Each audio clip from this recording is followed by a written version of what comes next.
Hi, this is Jessie Ann Nichols George, and I'm coming to you today to share some techniques with you on how to get rid of the excuses in your life. Okay? Everybody makes excuses. We all have them. We all do them. We all say them. Okay? And excuses, unfortunately, what they do is they keep us locked into a space of pain, of fear, of anxiety, of suffering. And I don't want you to be in that space anymore. Okay? I want you to be that person that other people are talking about going, oh my gosh, that person has such an amazing life. It seems like everything goes their way. They're so lucky. They're so fortunate. They're so blessed. They're really in the flow. Okay? And we're going to talk a little bit about that. Now, the techniques I'm using today are coming from my books Activating Compassion and Activating Compassion, the workbook. Okay? You can find these books actually online at Amazon.com and BarnesandNoble.com. Those are for the paperback versions. And then you can also find the ebook versions, including Kindle and including PDF format, through Smashwords.com.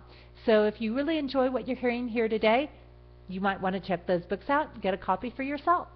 Now, moving on to our topic of getting rid of those excuses in your life. Okay?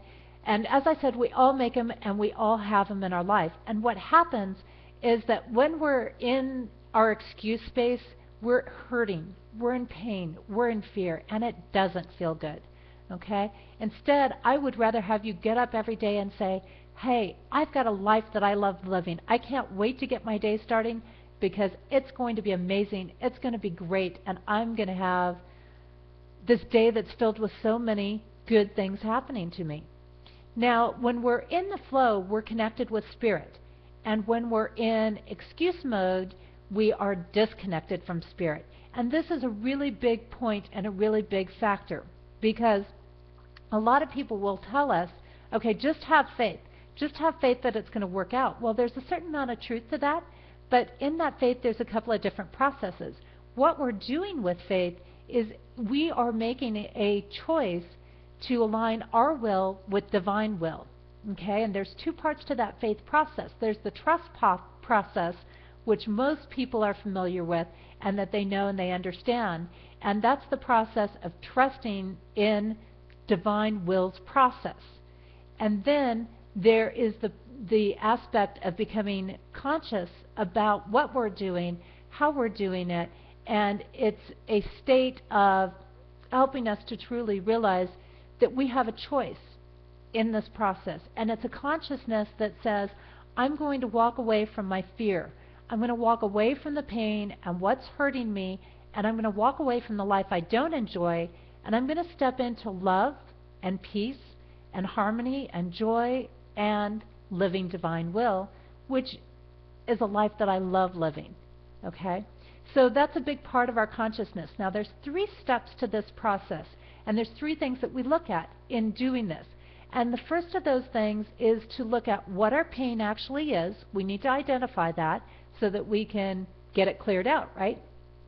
And then we also want to look at what our excuses are, because again, those excuses keep us locked into pain, and that's not a fun place to be. Then third, what we're going to do is ask questions in order to find a solution. Now, the interesting thing is that the solution and the asking questions is very, very healing. Okay, it's the healing part of things, and our higher self wants to help us heal. It wants to get us out of that space that it knows is hurting us. That's its whole point, is to heal the pain in our life. So what we're actually going to do is to tap into that inner healing or that inner healer and allow it to heal ourselves. So we're going to heal ourselves in that sense. I hope that's making sense. And part of how we do that is we're going to tap into an aspect of a child or a kid side of ourselves. Now, you might remember kids or have kids that are like this, or maybe you were a kid that did this, that went around going, why is this? Why is it like that? And your mom might have said, because of this. And you would say, and why is that? And your mom would say, because of this. And you'd say, why is that? Okay? That's the kid that we're going to tap into today. Now, I do have a few little cheat notes here with me today. Okay? And I have these because I wanted to get through this example and make it really effective for you. And the example that I want to look at has to deal with money, because a lot of people are convinced that they're struggling with money, they're struggling that they're poor, they're struggling with feeling like they just don't have enough of what they need. So I thought it would be a really great topic, or a really great example to use today. Now, when we look at this, what we want to do is we want to come up with our statement about our pain, and we want to personalize this statement. Personalizing it is actually about connecting and making it so personal to the point that it's going to allow us to heal completely. Okay, the more personal we make it, the more we heal. And we might think that this is kind of selfish, but what we're doing is we don't want to keep it general. What we're doing is, by making it personal, will actually allow us to help others that are in the same space come out of that space and become abundant with us if they choose to do so. Okay, which is really cool. Think about it. We could all be abundant. How amazing is that? So in this process, one of the ironic things that I find is that when people are complaining, when they're making excuses, what they're doing is they're very present in their statements, right?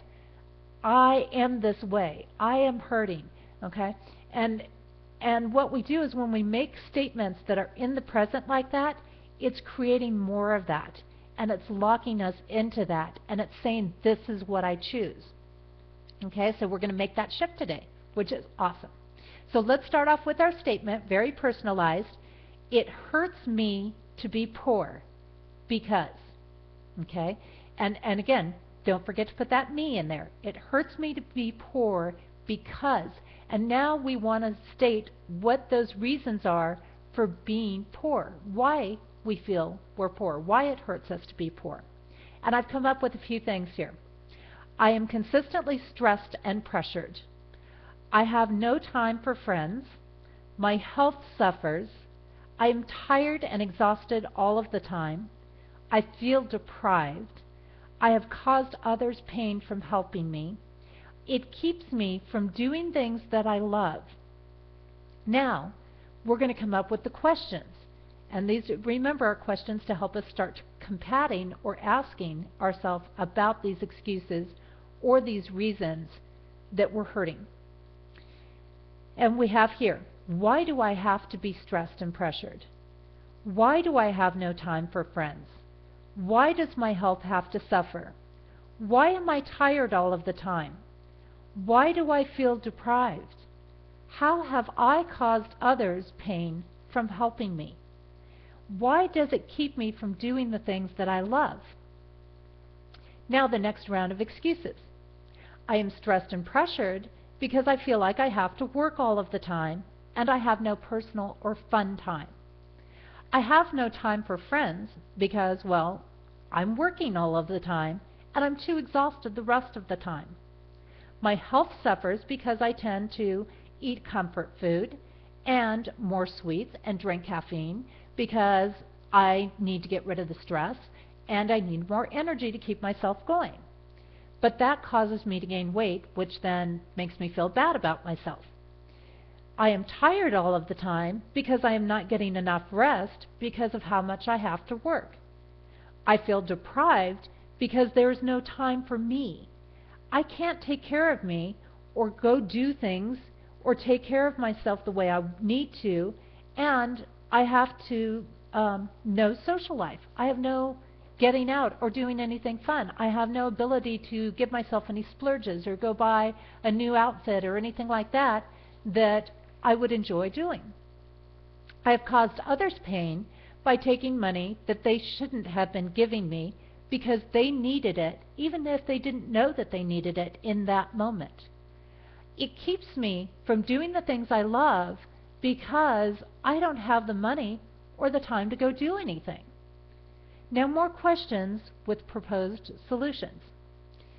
What if I took 5 minutes at the beginning and end of the day for deep breathing to release the stress and allowed myself 1 day a week to have some personal time or fun time, knowing that I will be more productive in the time that I am working and therefore get just as much done?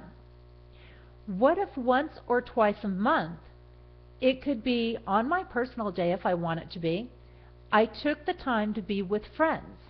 It could even be just to sit and chat or hang out. It doesn't have to cost anything.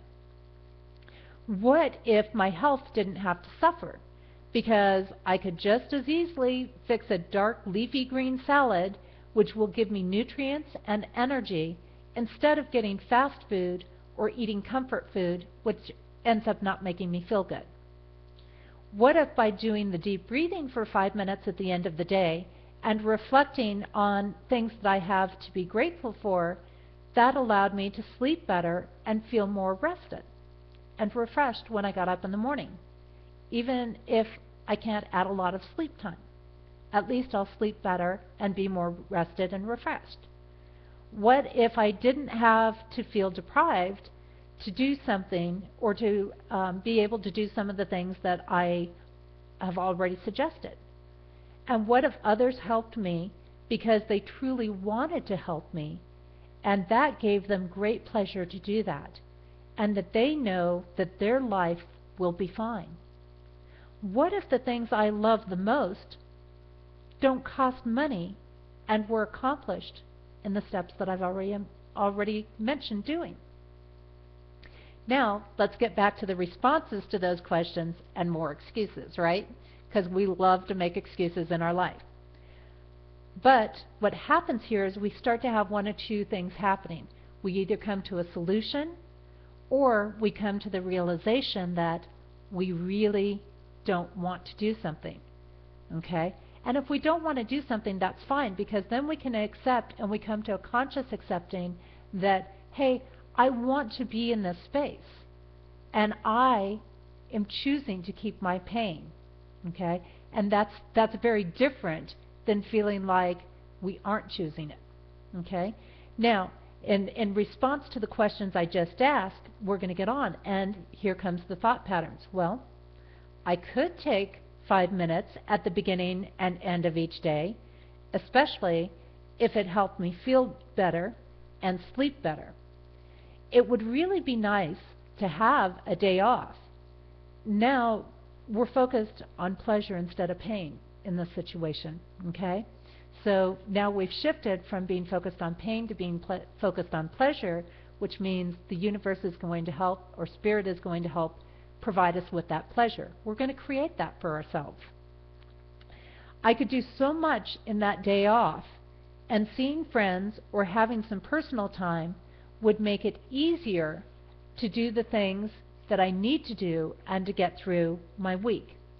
It would really help me to restore myself, and I would like to do this for myself.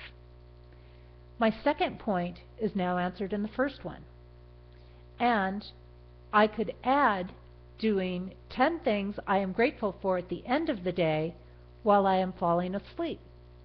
And it would be great to go to sleep thinking about positive things instead of my stresses. And why is that?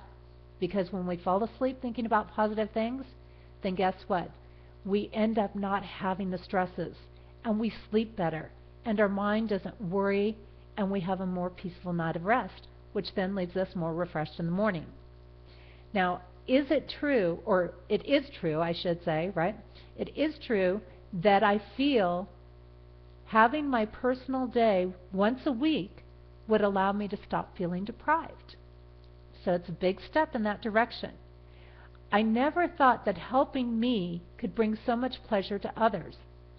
I am going to make certain I either pay them back, help another person, or take some time to do things that would be useful to them and that might save them some money, okay, and wouldn't cost me anything.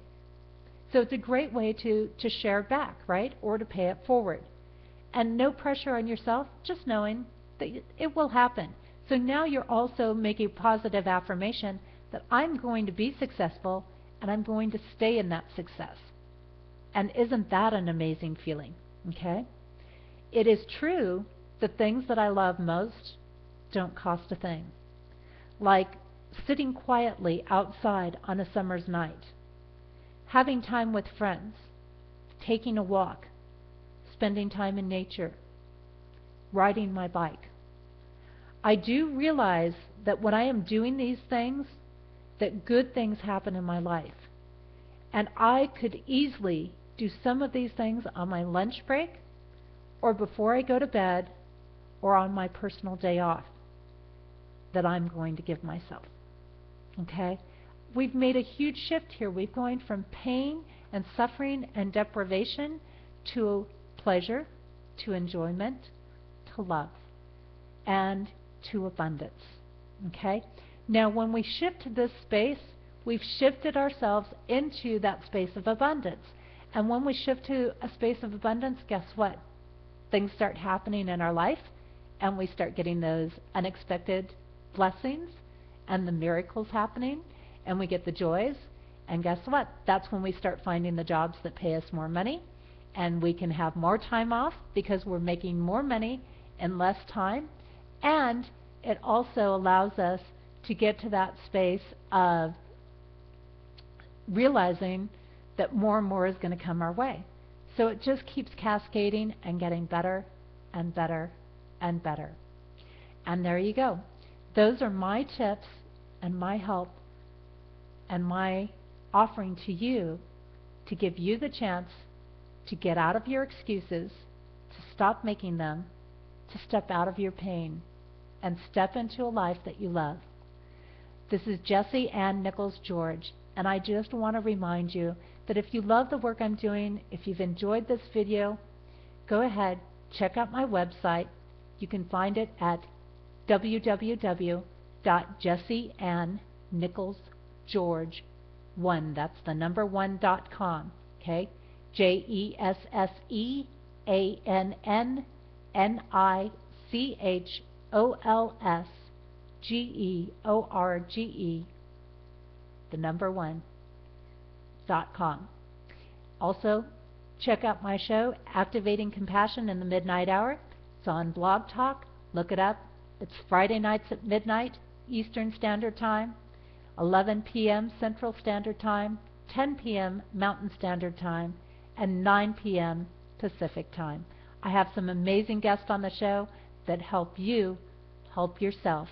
Until next time, have a very, very blessed life, and I'm looking forward to seeing you in abundance.